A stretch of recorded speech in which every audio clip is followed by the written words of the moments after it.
పరిశుద్ధ నామమునకు మహిమ చెల్లును గాక.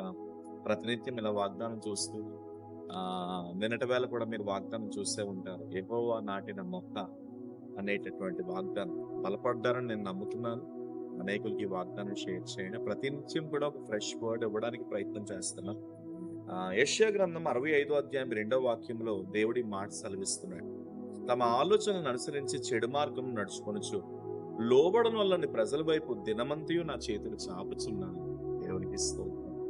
ఈ దినాల్లో చాలా మంది లోబడన వల్లని ప్రజల వైపు నా చేతులు చాపుచున్నాను అని చెప్తున్నాడు. ఇందాకలా ఒక నిన్నటి వేళ ఒక కార్ రిపేర్ ఆయన వచ్చాడు.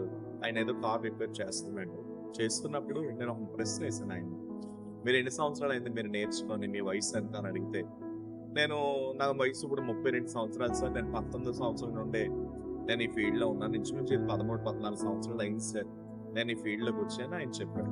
అంటే నేనేనన్నాను, అప్పటి నుండి మీరు నేర్చుకున్నారా, మీకు యజమానుడు నేర్పించాడా అని అంటే, నేర్పించాడు సార్, మా యజమానుడు బాగా నేర్పించాడు అన్న, నేర్చుకోకపోతే కొట్టేవాడు కూడా అని అన్నప్పుడు, అయితే నేను నీ దగ్గరికి కూడా ఒక వ్యక్తిని నేను పంపిస్తాను, దయచేసి నువ్వు ఎలా నేర్పించుకున్నావు కార్ రిపేర్ అలా నేర్పించి ఎవరినైనా అని అంటే, వెంటనే ఆయన అన్న మాట ఏంటంటే, సార్ మీరు ఎవరిని పంపించినా లోబడితే మేము నేర్పిస్తాం సార్, లోబడకపోతే మేము నేర్పించలేము కదండి.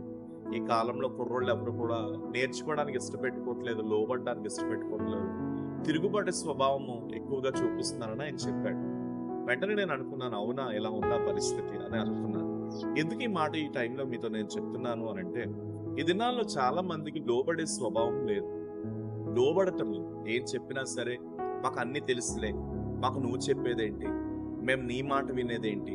తల్లిదండ్రుల విషయంలో పిల్లలైనా, టీచర్స్ విషయంలో స్టూడెంట్స్ అయినా, పేషెంట్స్ విషయంలో డాక్టర్ విషయంలో పేషెంట్ అయినా, లేదా ఖైదీల విషయంలో ఒక పోలీసు వారు ఖైదీల విషయంలో అయినా, అంటే ఏమవుతుంది అని అంటే, లోబడే సమాజం ఈవేళ కరువైపోయింది.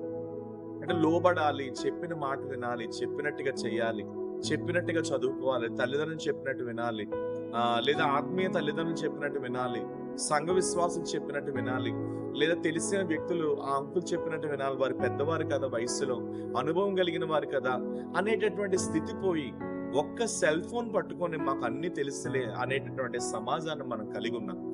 ఈ సమాజము దేనికి సూచన అంటే, ఇలా ఒక వ్యక్తి ప్రవర్తిస్తున్నాడు అనే దానికి దేనికి సూచన అంటే, శ్రమలకు సూచన అని వాక్యం చెప్తుంది.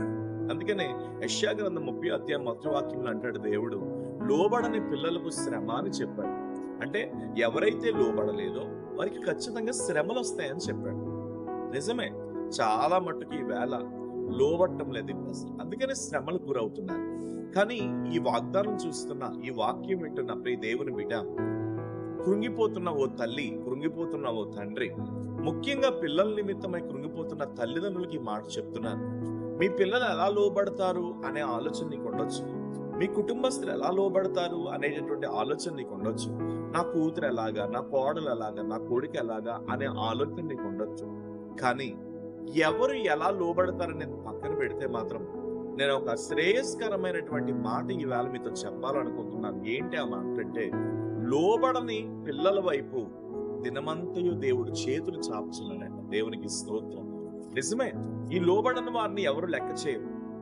అయ్యో లోబడలేదురా వాడికి మనం చెప్పేదేంటి, మాట వినట్లేదురా వారికి మనం చెప్పేదేంటి అని అందరూ నీ పిల్లల్ని ఏంటంటే వీళ్ళు లోబడలేదనే స్వభావాన్ని పెట్టి, వారు ఇదిగా అయిపోతున్నప్పుడు, ఒక తల్లిగా నా పిల్లలు మాట వినట్లేదు అందుకని వీరు కదా ఇలా మాట్లాడుతున్నారు, ఒక తండ్రిగా నా పిల్లలు మాట వినటం లేదు అందుకని కదా మీరు ఇలా మాట్లాడుతున్నారని ఒక తండ్రిగా, ఒక తల్లిగా నీ పిల్లలు లోబడలేని స్థితిని బట్టి లోకులు అంటున్నటువంటి మాటలు నీకు వేదనగా అనిపించవచ్చు. కానీ ఈ రోజున ఒక ఉన్నతమైనటువంటి మాట దేవుడు మీతో మాట్లాడుతున్నాడు. ఏంటి ఆ మాట అంటే, లోబడరాలని ప్రజల వైపు దినమంతయు నా దేవుడు చేతులు చాపుచున్నాడు. దేవునికి స్తోత్రం.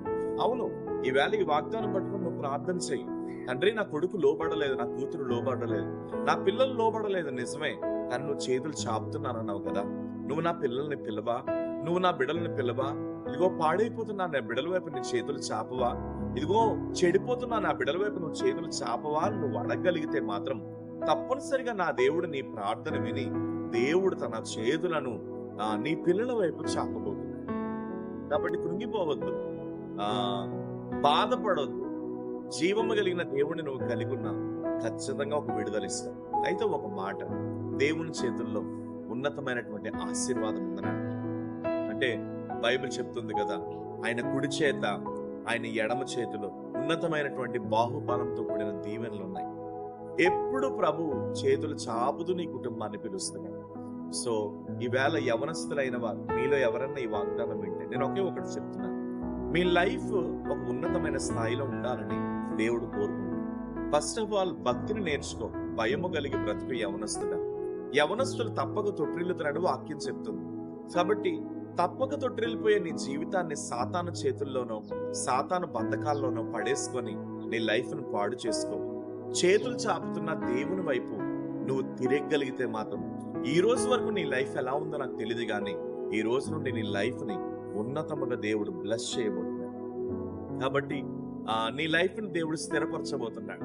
ఈ రోజు నువ్వు ఏ పరిస్థితుల్లో ఈ వాగ్దానం చూస్తున్నావు, నీ వైపు మాత్రం దేవుడు చేతులు చాపుచున్నాడు. కాబట్టి యవనస్తుడా, నీ లైఫ్ ని లోకంలో పడగొట్టుకొని పాడు చేసుకో. లవ్ అఫైర్స్ లో కానీ లేదా ఫ్రెండ్స్ తో తిరుగుడు విషయంలోనే కానీ లైఫ్ మీద కాన్సన్ట్రేషన్ పెట్టి గురిపెట్టి.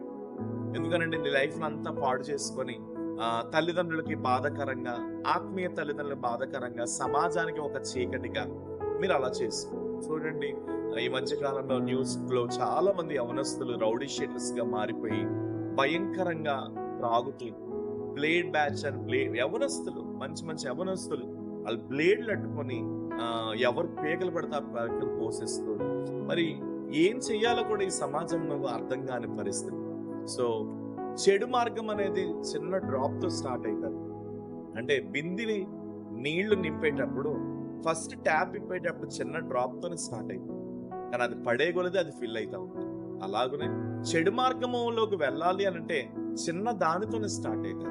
అంటే నువ్వు చిన్నగా అబద్ధం ఆడితే లైఫ్ చెడు మార్గంలో స్టార్ట్ అయిపోయినట్టు. ఇక ఇక్కడికి వెళ్ళి వస్తానమ్మ ఫ్రెండ్స్ అని చెప్పి అలా తిరగడం అంటూ స్టార్ట్ చేస్తే అది అలా పెరిగి గాలివానై నీ లైఫ్ నే కొలాప్స్ చేసేస్తుంది. సో యవనస్తులైన మీకు నేను చెప్తున్నాను, నువ్వు లైఫ్ లో సెటిల్ అయ్యే వరకు కూడా తప్పనిసరిగా యేసు ప్రభు నిన్ను ఆశీర్వదిస్తాడు. యేసు ప్రభు మాత్రం నీ చెయ్యి అన్నాడు విడిచిపెట్టడు. నీ లైఫ్ ని ఒక ఉన్నతంగా యేసు ప్రభు దీవిస్తాడు.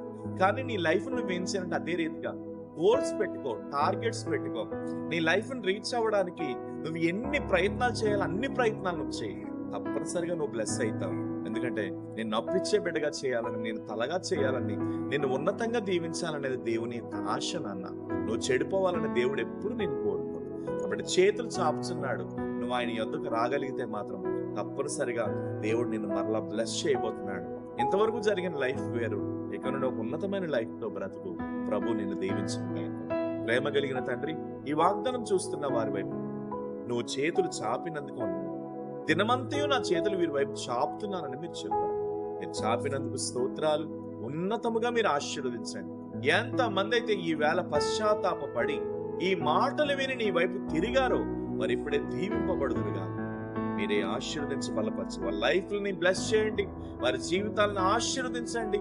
విరోధకరమైన వాతావరణాన్ని బ్రేక్ చేస్తున్నాను యేసు నామం నడుచున్నాను. దేవుడు మీలో కొందరిని ఈ రోజు జ్ఞాపకం చేసుకున్నాడు. ఆశీర్వదించండి, ధైర్యం తెచ్చుకోండి. మీరు అనేకులకు బ్లెస్సింగ్ గా ఉండబోతున్నారు. Change your life. God bless you. Praise you.